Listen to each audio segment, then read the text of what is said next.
آثار غامضة خطتها الصخور. ها هي. وجدتها؟ مخلوقات تتوهج في الليل. بحر قديم مخفي تحت الأرض. وأشياء غريبة تحدث عندما تقيض الحرارة. والآن درجات الحرارة ترتفع. هذه هي طبيعة وادي الموت العذراء.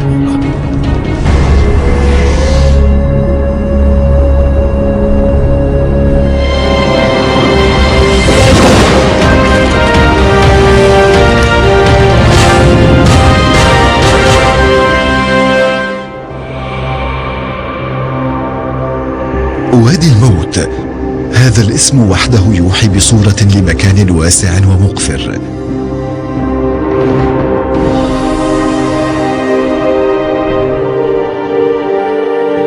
هو أدنى منطقة في نصف الأرض الغربي، والرقعة الأكثر جفافا في الولايات المتحدة الأمريكية، حيث أعلى درجات الحرارة التي سجلت في تلك القارة على الإطلاق 56 درجة مئوية فاصلة 7. مشهد وكأنه من المريخ لأرض تخفي شيئا من أسرار كوكبنا الغامضة. تلال رمال تغني،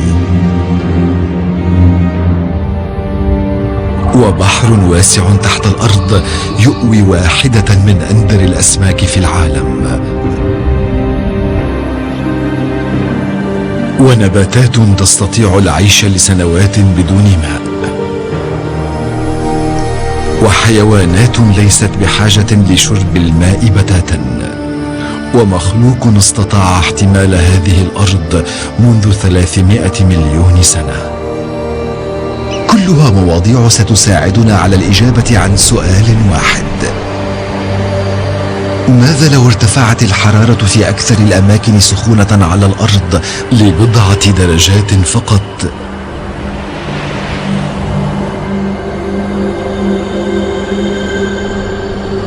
في مكان ظروفه عند حافة الحياة ويدفع بها إلى حدود أصعب.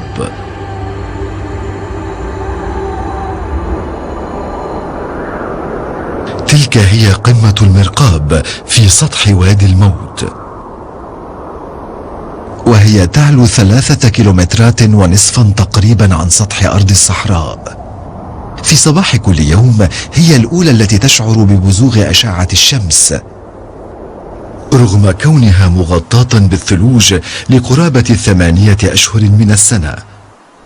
لقد حضر مراقب المتنزه جي تي رينولدز إلى المكان لإلقاء نظرة أخيرة والاستماع إلى ما يجري من حوله. المكان هادئ للغاية هنا، لدرجة أن أذنيك تبحثان عن أي صوت. سوف يتقاعد جي تي قريبا، ورحلته الأخيرة هذه في وادي الموت ستكون بين أعلى قمة فيه وأدنى أرض عليه، وهو سيمر بأماكن قد تتغير إلى الأبد. ففي السنوات ال10 الماضية ازدادت الحرارة شيئا فشيئا، الأسباب والوقائع غير مؤكدة. التغير المناخي أمر واقعي لو أراد الناس أن يصدقوه أم لا، والمتنزهات العامة هي الأماكن الأنسب لإجراء الأبحاث والإجابة عن تلك الأسئلة.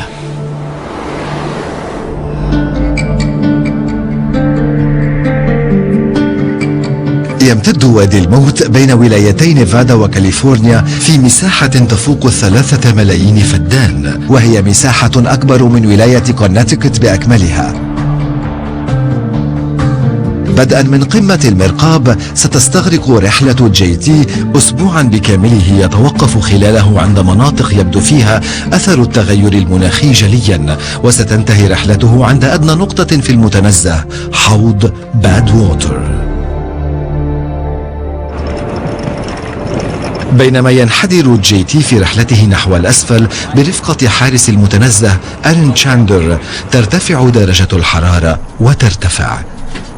فعلى انخفاض 1.5 كيلومترين تقريبا تحت قمة المرقاب لا يوجد ثلوج، والحرارة تبلغ 21 درجة مئوية. لقد وصل جي تي وإيرين إلى مقصدهم الأول ريس تراك بلايا، 8 كيلومترات مربعة من الوحل المسطح، وهي تشكل إحدى المناطق الأكثر غموضا في وادي الموت. جلاميد يزن الواحد منها أكثر من 300 كيلوغرامات، وآثار طويلة تركت وراءها لتبرهن بأن تلك الصخور الضخمة قد تحركت عبر حلبة السباق هذه.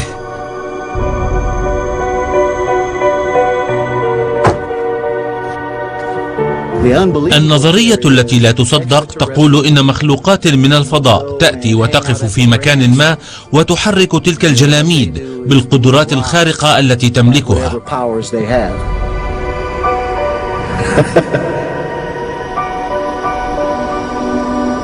أحدهم لم ير تلك الجلاميد تتحرك، ولكن بعض العلماء يؤكدون أن ذلك قد حصل في ظروف استثنائية حين عصفت رياح شديدة القوة ودفعت بالصخور عبر أرض مسطحة من الجليد. بسبب التغيرات المناخية التي تشهدها الكرة الأرضية، يبدو أن منطقة وادي الموت اليوم تزداد سخونة يوما بعد يوم. لو كان الجليد مفتاحا للظروف التي حركت هذه الجلاميد، فمن المؤكد أن أيام حركتها إلى زوال. قلة الجليد قد تعني حتما قلة الحركة، وستبقى تلك الآثار محفورة في مكانها مع الوقت لتثبت بشكل قاطع أن المناخ قد تغير.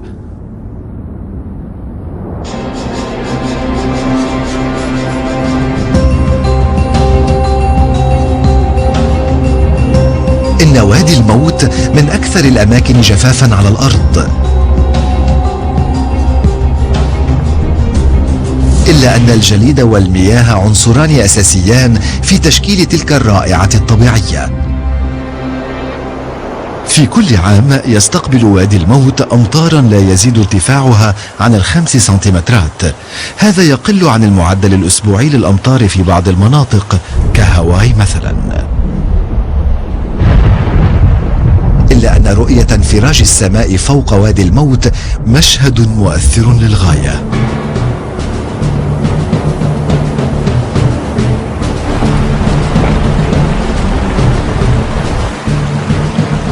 أرض الصحراء جافة ولا تمتص إلا القليل من المياه المتساقطة. تجري كل تلك الأمطار في قنوات من المياه الغزيرة الفائضة وتتجه للأسفل. عاصفة واحدة من الأمطار قد تزيد عمق أحد الوديان 10 أمتار.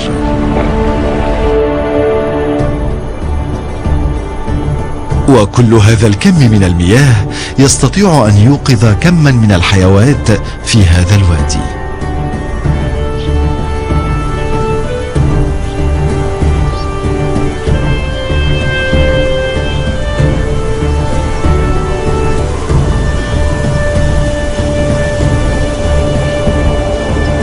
تبدو نباتات الصحراء تلك وكأنها تفتحت في فصل الربيع، فهي تنتظر المطر أحيانا سنوات طويلة لتبدأ دورة حياتها المختصرة للغاية.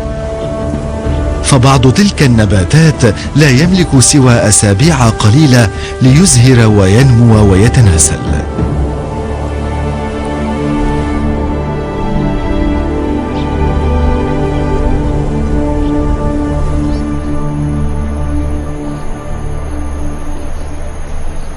بدأنا العمل ليلا. ميشيل سلايتن عالمة النبات في المتنزه تدرس مدى تأثير الاحتباس الحراري على بعض تلك النباتات القوية. ما يثير اهتمامي بشكل خاص هو تلك الحياة على الحافة، أي في مناخ شديد القسوة كهذا. يحيرني أمر تلك النباتات التي تستطيع البقاء في بيئة كهذه.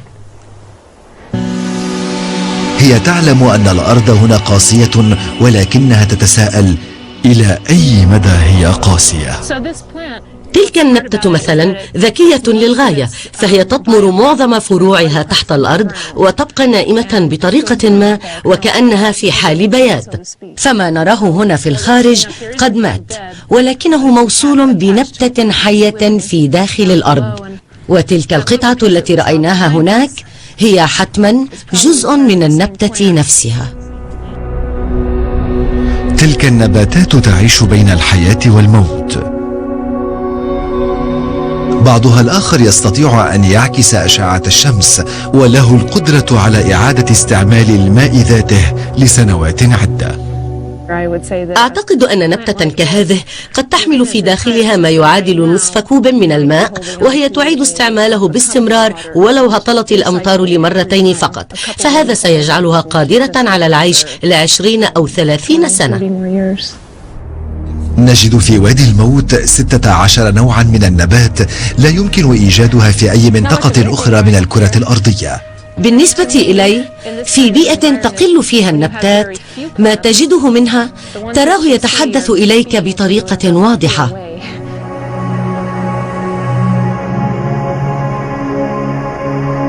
ولكن هناك شيء يقتلها. ما هو؟ هذا هو اللغز. تلك الهضبة بأكملها كانت مغطاة بالنبات، ولم يبقى سوى ما نراه هنا.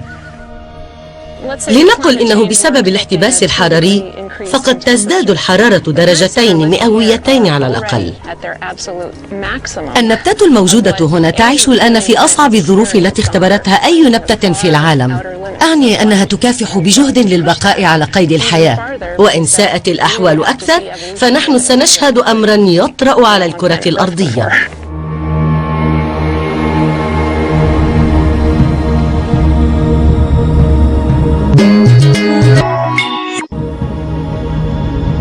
الموت في ذاك الوادي يأتي من الشمس ومن الرمال المتحركة،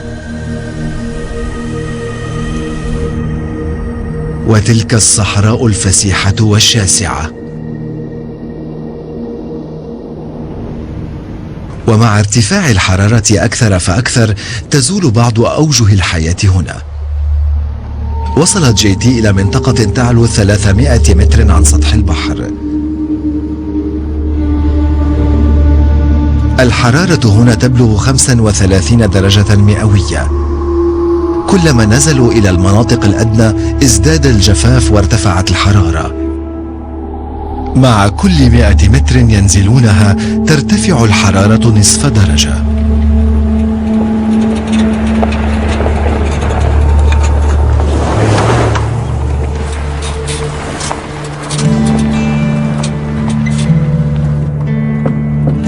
إن غروب الشمس يجلب ارتياحا للرجال، فبينما يقوم جيتي وأرين بنصب الخيام تهبط الحرارة شيئا فشيئا. ومع هبوط الليل تظهر حياة أخرى في المنطقة، كائنات لها أساليب خاصة لاحتمال هذا المكان. جرذ كنجر يتكيف أيضه فصار لا يحتاج إلى شرب الماء. مخلوقات هذا الوادي فيها من الصفات ما يجعلها تتأقلم جدا ومحيطها في حالات الصقيع القارص، وكذلك في درجات حرارة تفوق 37 درجة مئوية. عقاربها تبدو مستمتعة في أقصى البيئات. إن وادي الموت منطقة مثلى لرؤية العقارب. البيئة هنا متنوعة ما بين قمة المرقاب ومسطح الوحل، وهنا فعلا بيئات مختلفة جدا. يستعين عالم الأحياء مات جرام ومساعده بمصابيح الأشعة فوق البنفسجية لصيد تلك الكائنات الماهرة في التخفي. إذا حلفك الحظ ستجدينها هنا بين الشجيرات. ها هي. وجدتها؟ أجل.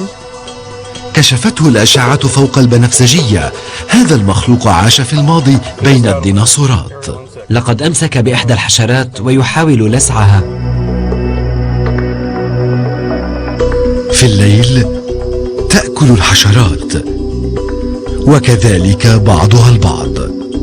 هذا فريد في نوعه، إنه يحمل عقربا أصغر منه ولكنه من نوع آخر وقد قتل. إنها كائنات تأكل بنات جنسها. هناك نوعان: عقارب الصحراء وعقارب الصحراء الحارة. يجمعها مات لدراسة مدى تأثرها مع ارتفاع درجات الحرارة. انظري كيف تنير. مخلوقات الصحراء الباردة كائنات قوية، بعضها يتحمل برودة تصل إلى ما دون الصفر.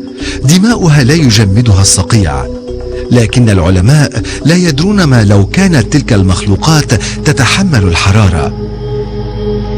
لو ارتفعت الحرارة لبضع درجات فقط لتغيرت تشكيلة هذه العقارب بشكل كلي. نجد في العالم 1500 أو 1600 نوع من العقارب التي جرى التعرف إلى أشكالها، وما يهمني هو دراستها من الناحية الجينية، طبيعتها التي خولتها البقاء كل هذا العمر على الأرض. في صحراء يهددها الاحتباس الحراري، هذا التنوع في أنواع العقارب مهدد بالزوال. بعضها قد يزول والبعض قد يزدهر ليرث وادي الموت.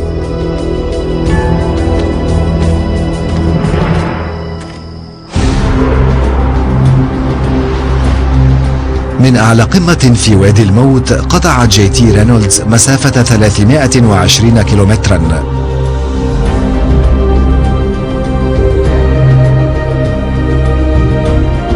وهو الآن يتنقل عبر المناطق الشمالية النائية للمتنزه.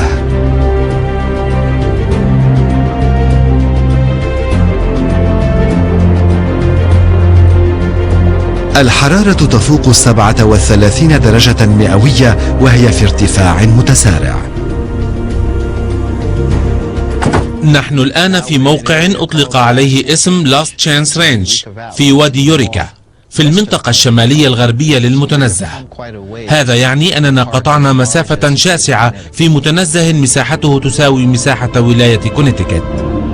هنا نجد أحد أجمل المعالم في وادي الموت، يطلق عليه اسم تلال يوريكا. في وادي الموت نجد عدة حقول من كثبان الرمال، إلا أن سحر جبال الرمال في وادي يوريكا يجعل منها منطقة حساسة للغاية في وجه التغير المناخي، ولغزا محيرا لا شبيه له في جميع أرض المتنزه.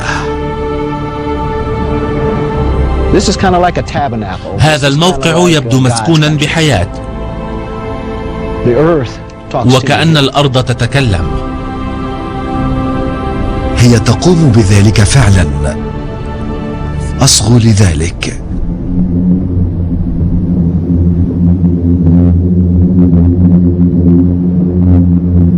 الصوت الذي تسمعونه يصدر من الكثبان ذاتها. كيف تصدر هذه الكثبان الرملية هذه الأصوات المهيبة؟ سؤال حير العلماء عشرات السنين. المهندستان ناتالي غريند وميلاني هانت من شركة كالتك تحاولان معرفة كيف ولماذا تئن هذه الكثبان. هذا يعني رحلة على الأقدام نحو القمة ستستغرقهما قرابة الساعتين، وهما تحملان 90 كيلوغراما من المعدات. نحن نحمل بعض المعدات الثقيلة، لهذا فمن الصعب التحرك بسهولة. ليشتد الأمر صعوبة فعملهما لا يمكن القيام به إلا في فصل الصيف، لأنه كي يسمع هدير كثيب رملي يجب أن لا يقل ارتفاعه عن 36 مترا، وأن يكون انحداره بنسبة 30 درجة أو أكثر، وأن يكون الجو حارا جدا. إنه شهر يوليو في وادي الموت والحرارة في أوجها 47 درجة مئوية. حرارة شديدة ورياح تأتي من جهات مجهولة، ومنها ما يعصف بسرعة 80 كيلومترا في الساعة.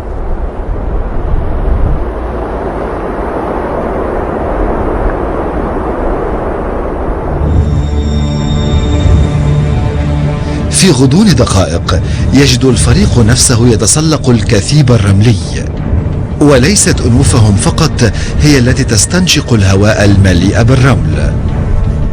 أذناك، فمك، عيناك، كل شيء.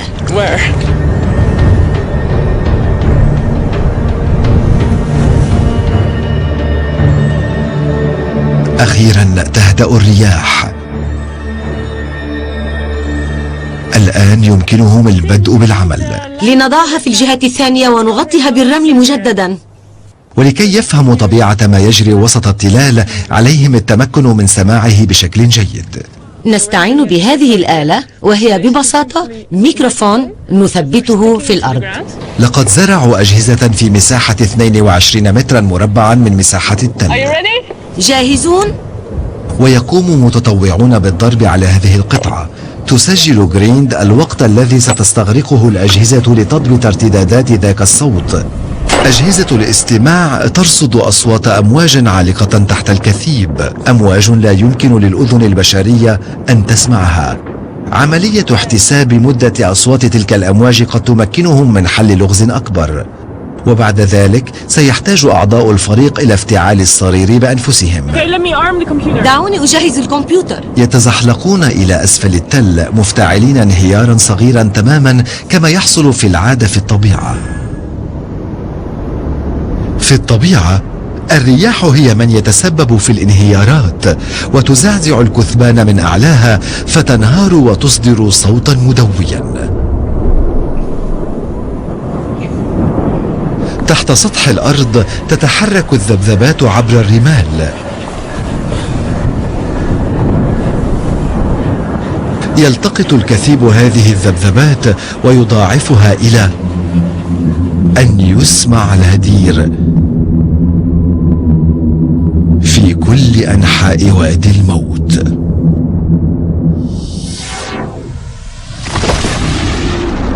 هذا ما تقترحه البيانات التي جمعت. تنحصر الأمواج في الطبقة الجافة تحت سطح الكثيب، أي بين طبقة الهواء وطبقة الرمال الرطبة التي تدنوها، وما نسمعه هو بعض من تلك الطاقة المنبعثة. ويستمر الهدير لوقت أطول بكثير بعد لحظة ابتدائه. هذا يشابه نفس المبدأ الذي بسببه تصدر أصوات آلة الكمنجة.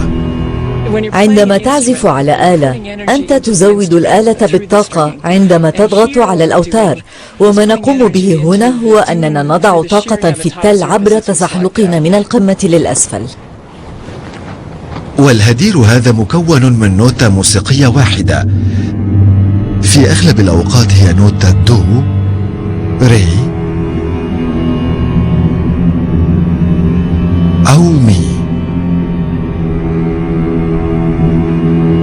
كلما كانت طبقة الرمال كثيفة كانت النوتة بسيطة.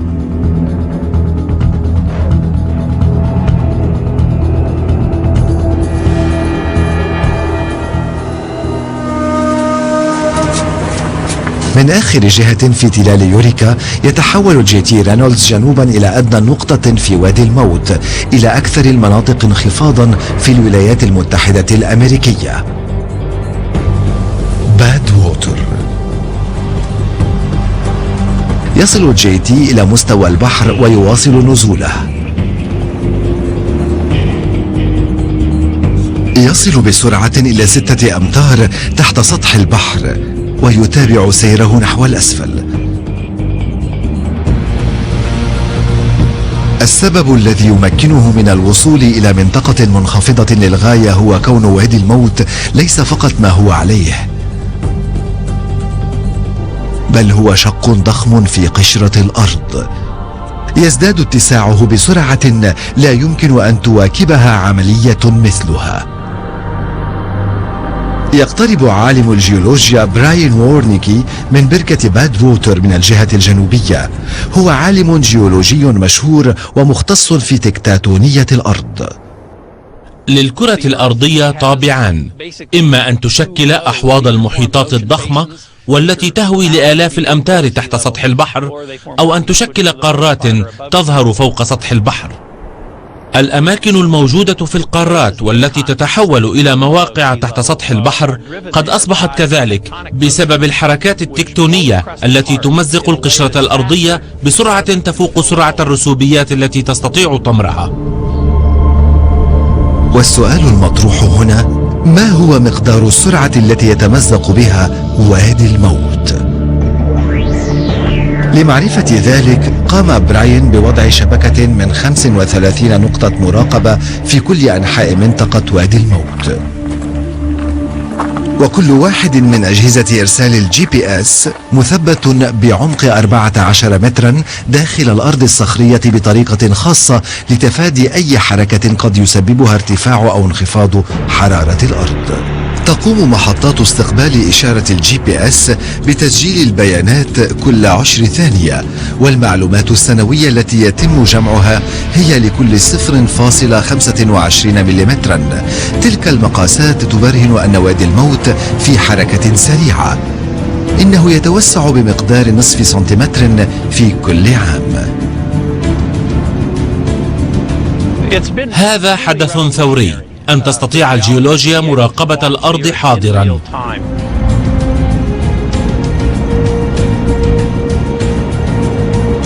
حركة الانشقاق هذه هي في الواقع نافذة استثنائية لما يحدث داخل كرتنا الأرضية، فكلما تسبب ذلك الشق في توسيع الوادي ظهرت طبقات قديمة من الصخور تحمل بين طياتها أسرارا أكثر غموضا عن الأرض. هذه مجموعة مهمة للغاية من الصخور، فنحن لا نفهم أسرار الكرة الأرضية فقط، بل نبحث في أسرار الحياة عليها. الحركات التكتونية في وادي الموت قد أظهرت كميات من كربونات الكالسيوم والمغنيسيوم، وهو نوع من الصخور غالبا ما يكون مطمورا في عمق الأرض وبعيدا عن السطح. هذه الصخرة قد تشكلت على سطح الأرض منذ 635 مليون سنة، لذا فهي فريدة في نوعها. آنذاك سجلت الصخور برهانا على فترة حاسمة من تطور الكرة الأرضية. بعض العلماء يعتقدون أنها تحمل أول إثبات على الحياة كما نعرفها، الحياة التي ظهرت بعد حدوث كارثة مناخية.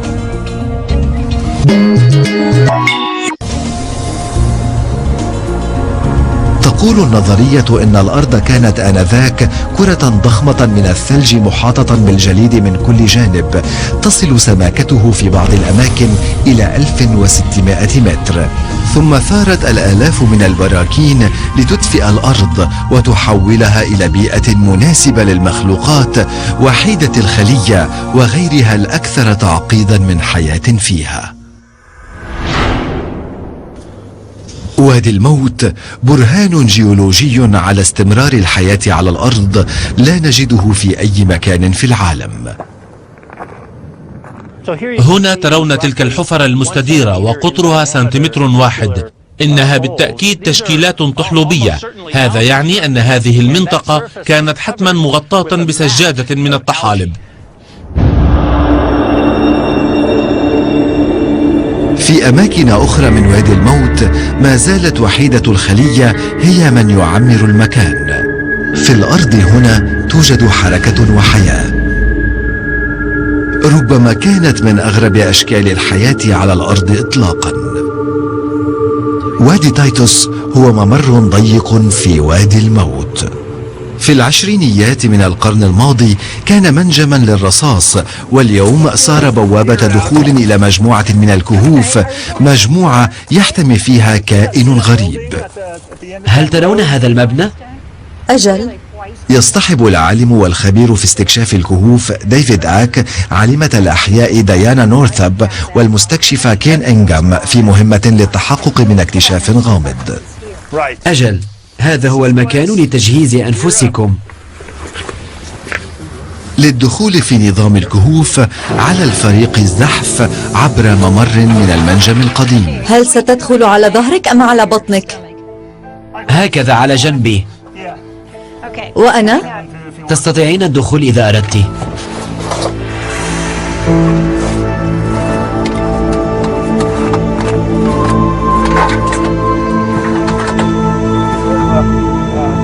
الكهف عبارة عن سلسلة من الشقوق والفتحات عرضها أقل من متر في بعض الأماكن، وعمقها يصل إلى أكثر من 60 مترا. احترسوا من المتدليات على الحيطان. هل أستطيع المرور ديفيد؟ أجل. في الأسفل انظروا إلى تلك المتدليات. حجرة مبطنة بالكريستال الرائع لم ير مثلها سوى أشخاص معدودين. هذه الرقائق الكريستالية الهشة تنمو بهدوء ودون إزعاج منذ قرون. انظري إليها. ولكن هذه ليست الهدف لتلك المهمة. منذ بضعة شهور وخلال استكشافه هذا الكهف وجد ديفيد آك بقعا غريبة على الجدران. تعتقد ديانا أنها برهان على شكل فريد من أشكال الحياة له ميزات مدهشة. هي تبحث عن كائنات لا تحتاج لأشعة الشمس لتعيش، ميكروبات تأكل الصخور.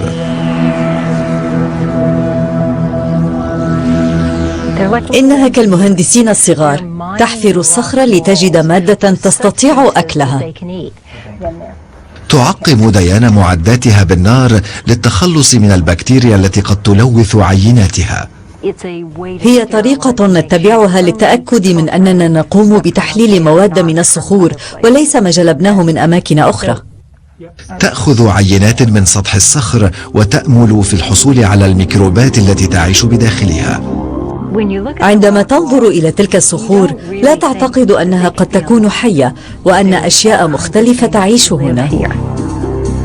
بفضل مجهر يضاعف صورة العينات 1000 مرة يتأكد ما اعتقده العلماء، والنتيجة مدهشة. تلك الأجسام النجمية الشكل تبرهن على أن الميكروبات موجودة هنا، ولكن الأمر قد يستغرق سنوات قبل أن تتعرف ديانا إلى أنواعها.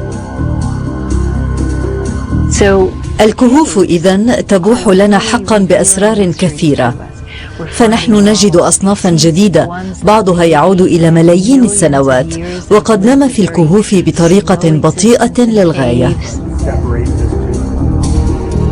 لو اكتشفت الحياة على كوكب المريخ لكانت بالتأكيد شبيهة بتلك الكائنات التي نجدها في الكهوف.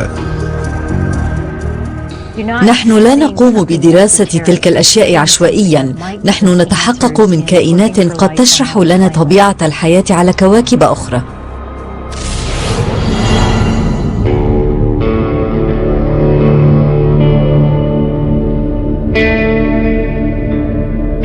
في منطقة أدنى يقترب جي تي رينولدز من صحراء وادي الموت القاحلة.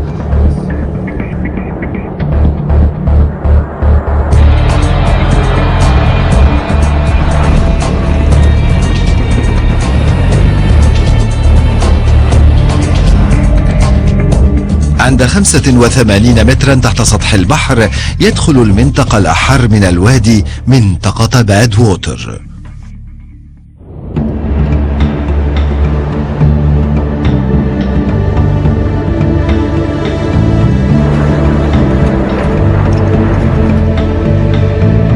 إنها أدنى المناطق في القارة.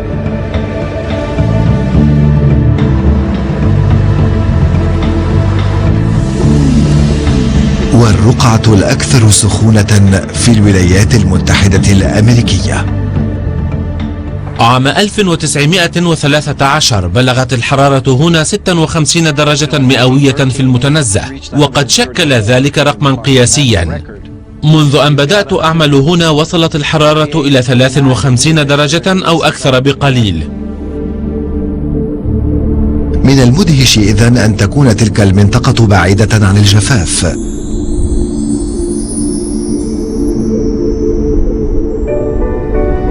في بعض الأماكن تنبعث المياه من خزان ضخم وجد تحت سطح الأرض، ولكنه ليس مكانا يمكن للمرء فيه أن يروي ظمأه، فإلى أن تصل المياه لسطح الأرض تصبح غير صالحة للشرب بتاتا، مالحة للغاية. المياه هنا درجة ملوحتها ضعف ملوحة ماء المحيط.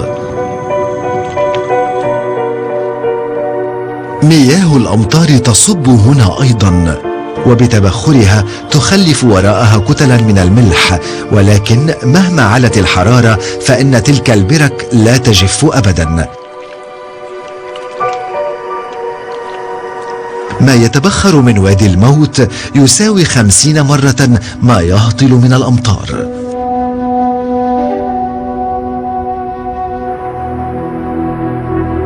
JT موجود في أدنى موقع من وادي الموت، وهو سيحاول الآن الوصول إلى مكان أبعد بحثا عن مصدر تلك المياه الباطنية. يقطعان مسافة تبعد حوالي 96 كيلومترا شرقي بركة المياه الباطنية، والمكان المقصود محطة نائية وسط تل صخري. هذه بوابة لمجموعة كهوف واسعة. يقوم JT بالمساعدة في مهمة غطس خطرة ونادرة بإشراف الخبير في استكشاف الكهوف ديفيد آك. هل أنتم جاهزون؟ بعض الأشخاص يستكشفون الوديان والجبال، ولكن ثمة مواقع تحت الأرض في هذا الوادي لا نعرف الكثير عنها، وهناك أسرار غامضة في كل أنحاء المتنزه، وكذلك في الكهوف التي هنا. هذا مدخل لأقل الأنظمة البيئية التي فهمت في وادي الموت. لحمايتها عليهم أولا توثيق ما بداخلها. لا يعرف العلماء ما قد يجدونه، فلم ينزل أحدهم إلى هذا المكان منذ سنوات عدة. مهمتهم تقتصر على استكشاف المياه الموجودة داخل الكهوف. أنزلها! إنني أنزلها. لا أحد يعرف حجمها ولا حتى عمقها. الطريق وعر، لن ننزل بسرعة. الوصول إلى النقطة الأساسية للغطس يتطلب جهدا كبيرا، والأمر خطير. انزل بعد. هيا انزل.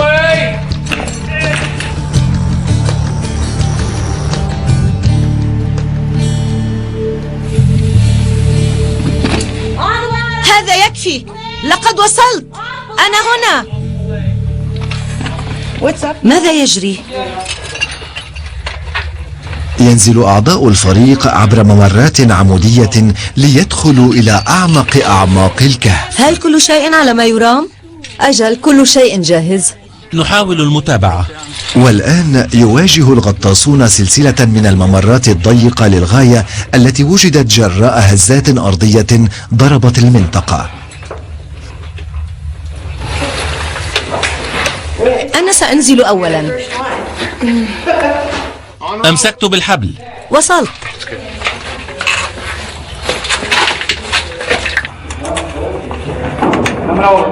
انتبهي. أخيرا وصلوا إلى حيث المياه. كل شيء جاهز. أنا أمسك بك، انتبه. انزل. هكذا؟ هذا جيد. أنا في وضع مناسب. هل المياه باردة؟ أجل. يتحققون مرارا من معداتهم قبل المضي بالغطس. انتبهوا إلى جهاز التنفس. إن الغطس في الكهوف من أخطر أنواع الغطس في العالم. لحظات وننطلق. فلو وقع مكروه ما تحت المياه فإن فرص النجاة محدودة. قد يرتبك الغطاسون ويضيعون وينفد منهم الهواء وتتضاءل فرص عودتهم إلى سطح الماء.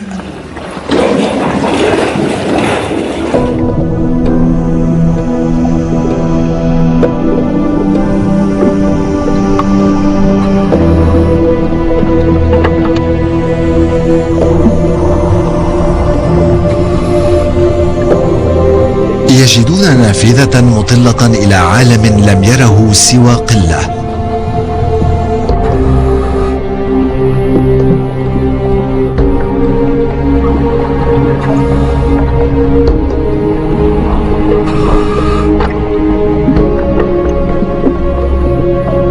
يقال إن الذين مشوا على سطح القمر أكثر من الذين دخلوا تلك المياه.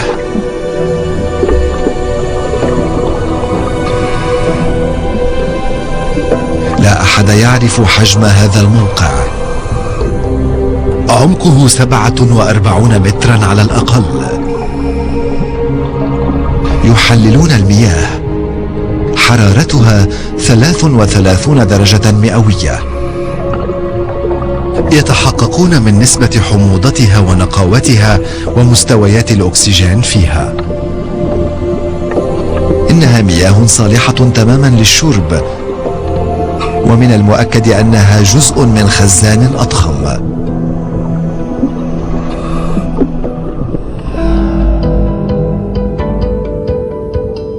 إنه خزان ضخم للغاية، فهو يمتد إلى أبعد من حدود المتنزه ليصل إلى لاس فيغاس، وهي مدينة مكتظة بالسكان وقد تشكل خطرا حقيقيا.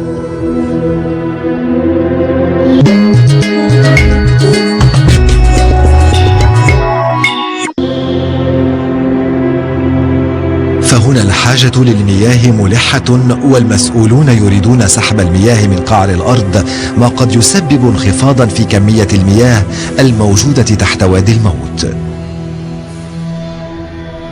إذا استمروا في بناء المساكن وزيادة عدد السكان في الصحراء، فستكون الحاجة للمياه ملحة. قد يقول أحدهم: متى سنتوقف؟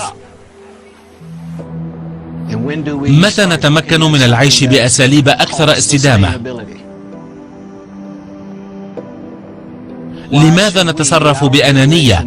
لماذا سيأخذ جيلنا المياه بدل تركها للأجيال التالية؟ ولو عرفت تلك المياه تهديدا، فذلك سيصيب أيضا حيوانا فريدا يعيش فيها، وهو من المخلوقات النادرة الموجودة في العالم.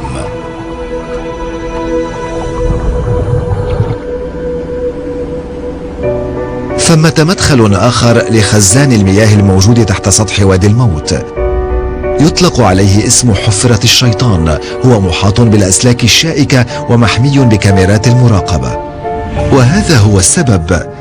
سمكة البابفيش، وهي من الأسماك النادرة التي عرفها الإنسان. منذ عام جرى إحصاء 92 سمكة فقط في حفرة الشيطان، واليوم يقود عالم الأحياء مايك باور عملية غطس للتحقق من عدد الأسماك المتبقية. إنها على حافة الانقراض، ولا أحد يعرف لماذا. عملية الغطس هذه تتطلب تحضيرا دقيقا، فدخول عنصر غريب إلى حفرة الشيطان قد يسبب كارثة بالنسبة لأسماك البابفيش. يجب تعقيم كل قطعة من المعدات. بوضعها 10 دقائق في هذا السائل سنتخلص من 99% من البكتيريا والفطريات. إنها كالعملية الجراحية، حيث تحاول الحفاظ على معداتك معقمة.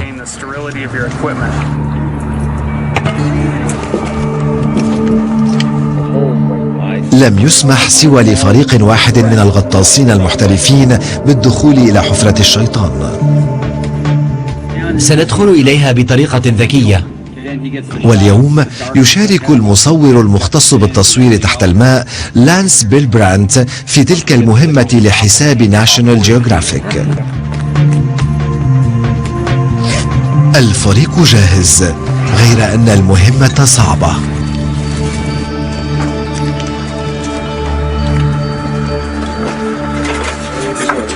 ينزل أولا عنصر واحد إلى حفرة الشيطان مجهزا بكامل معدات الغطس.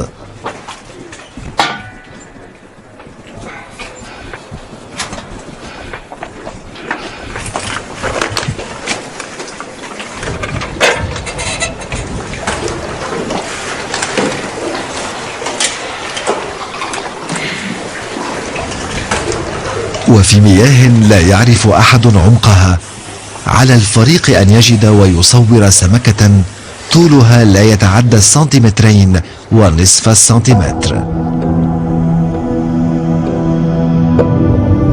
إنها رحلة بحث طويلة في حفرة مائية لا نهاية لها، على أمل إيجاد مجموعة من الأسماك الصغيرة.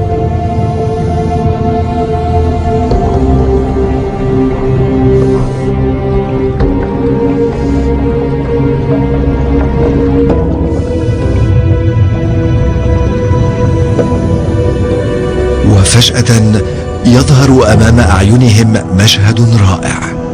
إحدى الأسماك النادرة الوجود في العالم أمامهم.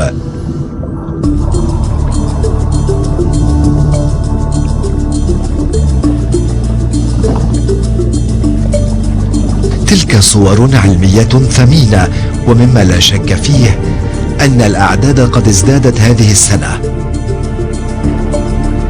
يحصي الفريق أكثر من 100 سمكة تعيش تحت سطح الصحراء.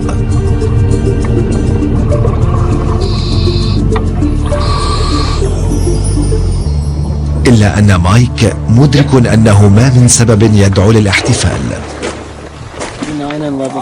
لقد سجلت كل ما نحتاج إليه. تعلمنا أن نترك عواطفنا جانبا لأننا نعلم القليل عن أسباب بدء تلك المجموعة بالانقراض. لقد تخطت سمكة الباب فيش ظروفا قاسية للغاية لعشرات الآلاف من السنين، واليوم هي ليست مهددة فقط من قبل مجموعات سكنية ترغب في سحب مياهها، بل بحسب اعتقاد العلماء فإن الاحتباس الحراري سيكتب الفصل التالي في قصة البقاء هذه. تلك الأسماك تعيش على حافة الحالة البيولوجية التي تمكنها من البقاء في مياه تبلغ حرارتها 33 درجة ونصف الدرجة، وأي تغيير في تلك الأرقام قد تكون له تأثيرات مباشرة في تزايد عدد هذه الحيوانات وتمكنها من التناسل.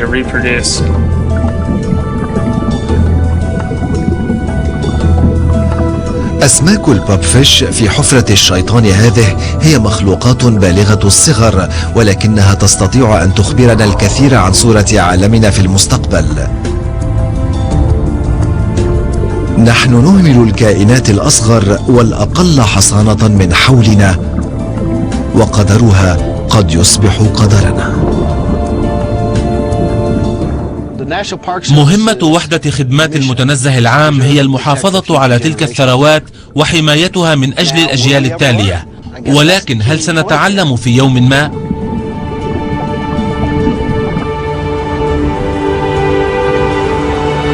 في رحلته الأخيرة كمراقب المتنزه، وصل جي تي رينولدز إلى أبعد من وسط الكرة الأرضية.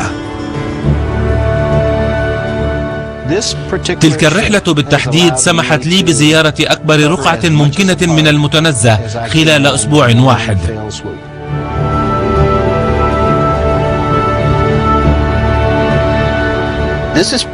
إنها منطقة غنية بالموارد نسبة لما يمكن للمرء أن يتعلمه ويجده هنا. يوجد هنا العديد من الأسرار.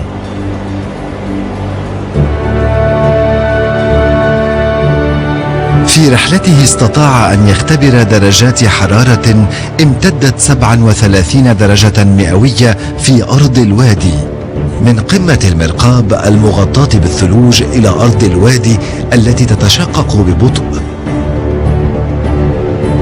وأبعد من ذلك حيث الغرائب والروائع وحتى المعجزات. جلاميد تحركت دون أن يراها أحد عبر ريس كورس بلايا،